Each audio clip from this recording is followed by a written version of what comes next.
আজকে ঘুরে দেখাবো আমার বাড়ি। শুনেছি মেয়েদের নাকি কোনো ঘর হয় না, তবে এটি কিন্তু আমার ঘর।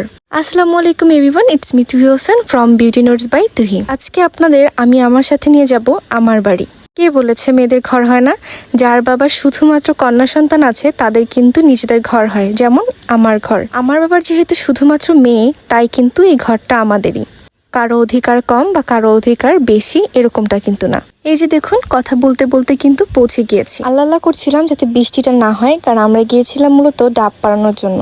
কিন্তু যাওয়ার সাথে সাথে ওই যে ঝুম বৃষ্টি শুরু হলো, আর থামার নাম নেই। গ্রামের বাড়ির সৌন্দর্য কিন্তু মূলত ফুটে ওঠে শীতের সময়, কারণ ওই সময়টাতে প্রত্যেকটা বাড়ি পরিপাটি থাকে এবং উঠান টুঠান অনেক বেশি সুন্দর লাগে, যেটা বলে প্রকাশ করার মতো না। এই যে দেখেন, এটা হচ্ছে আমার মায়ের রান্নাঘর ছিল। এখানে মাটির চুলায় আম্মু রান্না করতো।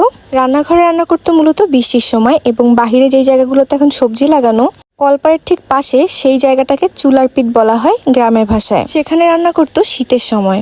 আর দেখো, আজ এই বাড়িতে কেউ নেই, পুরো বাড়ি শূন্য। চিন্তা করতে পারো, মানে এটা হচ্ছে কি বলবো তোমাদেরকে, এখন মানে বুকের ভিতরে কতটা মানে পাথর জমা দিয়ে আমাদের পুরো বাসাটা খালি দেখতে হচ্ছে।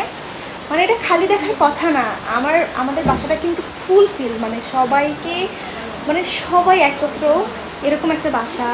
2 মেয়ে 3 মেয়ের জামাই আসবে, নাতি নাতনিরা আসবে, আমার বাবা ব্যবসা করতো, হ্যাঁ উনি থাকবে, আমার মা থাকবে, মানে বাসাটা হচ্ছে গট গট করবে, এরকম থাকবে, বাসাটা সাজানো পরিপাটি থাকবে, এরকম থাকবে বাসাটা। সেই বাসাটা এখন পুরোপুরি খালি পরিত্যক্ত। এখান থেকে ইঁদুর দৌড়াচ্ছে, তো ওইখান থেকে ইঁদুর দৌড়াচ্ছে, ধুলো জমে আছে, ময়লা জমে আছে। তো কী পরিমাণে কষ্ট নিয়ে আমার মা তার এই 35 বছরের সাজানো ঘরটা বা সংসারটা সে দেখে, মানে চিন্তা করা যায় মানুষ সময় ব্যবধানে কোথায় না কোথায় চলে যায়। এখন আমি ঘরের মধ্যেটা তোমাদেরকে একটু দেখাই। যেহেতু আলোর অনেক বেশি সমস্যা ছিল, তাই ভালো করে আমি দেখাতে পারিনি বা ক্যাপচার করতে পারিনি। তবে বিশ্বাস করবা না, আমি এই ভিডিওগুলো সারা জীবন স্মৃতির পাতায় রেখে দিব, কারণ আবার কবে না কবে আমার যাওয়া হয়, কারণ সবাই গেলেও আমার অনেক লেটে যাওয়া হয় বাড়িতে। এই যে দেখতে পাচ্ছ, আমাদের বাবা আমাদের জন্য বেসিং করেছিল ঘরের মধ্যে, কারণ যতটা শৌখিন লাইফ দেওয়া যায় তার সামর্থ্যের মধ্যে সে চেষ্টা করেছে। এখানে ছিল ইন্ডাকশন কুকার, ওভেনের লাইন, এবং এটা হচ্ছে ঘরের মধ্যে। মূলত এই বাসাটা দোতলা এবং 3টা পার্ট থাকে। আমরা বড় ঘর, ছোট ঘর এবং সামনের ঘর এরকম করে বলে থাকি। এবং কাঠের বাসায় কিন্তু বেশ জানলা থাকে, অনেক খোলামেলা থাকে। এবং বরিশালে কাঠের বাসার অনেক মূল্য ছিল আগে, এখনও অনেক অনেক অঞ্চলে কাঠের বাসাকে অনেক বেশি মূল্য দেয়। এবং যেই সালে আমার বাবা এই ঘরটা উঠিয়েছিল, সেই সময় নাকি এর থেকে অর্ধেক দামে বিল্ডিংয়ের ঘর উঠে যেত।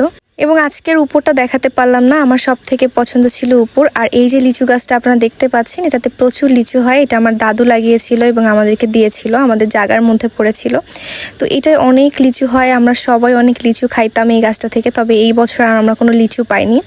এরপরে তো ঝুম বৃষ্টি শুরু। যাই হোক, এখন আমরা হচ্ছে ডাব টাব পেরে যেগুলো আছে ওগুলো নিয়ে আবার চলে যাব, কারণ যেহেতু কালকে বাদে পরশু দিনকে আমাদের গাড়ি। যাকে ডাব পাড়ার জন্য নিয়ে গিয়েছিলাম সে অনেক ভালো, কারণ এই বৃষ্টির মধ্যে অনেক রিস্ক নিয়ে সে গাছে উঠেছে। কিন্তু তাকে মাত্র 2টা ডাব গাছে উঠিয়েছি, আর ডাব গাছগুলো অনেক বেশি লম্বা ছিল। এরপরে সবাই মিলে ডাব টুকিয়েছি, এরপরে বৃষ্টিতে ভিজেছি, তারপর ডাব খেয়েছি। এরপরে বাড়ির উদ্দেশ্যে রওনা দিলাম, নানু বাড়ির উদ্দেশ্যে রওনা দিলাম। আজকে আমি একদম বোকার মতো হিল জুতাটা নিয়েছি, এবং আমি এই জুতাটা আজকে কেন যে ক্যারি করেছি আমি নিজেও জানি না। 1 মিনিটও পায়ে পড়তে পারিনি। এবং ডাব হচ্ছে এক এক জায়গায় পড়েছিল, সেইগুলো সবাই মিলে খুঁজে খুঁজে বের করেছি, এবং হাত পা অনেক কাদা লেগে গিয়েছিল, তাই হাত মুখটা ধুয়েছি। তো আজকে আমার ভিডিওটি এখানেই শেষ করছি। যদি তোমাদের ভালো লাগে তাহলে অবশ্যই লাইক, কমেন্ট, শেয়ার করে পাশে থাকবে, এন্ড একটা কমেন্ট করে দিও কেমন লেগেছে ভিডিও।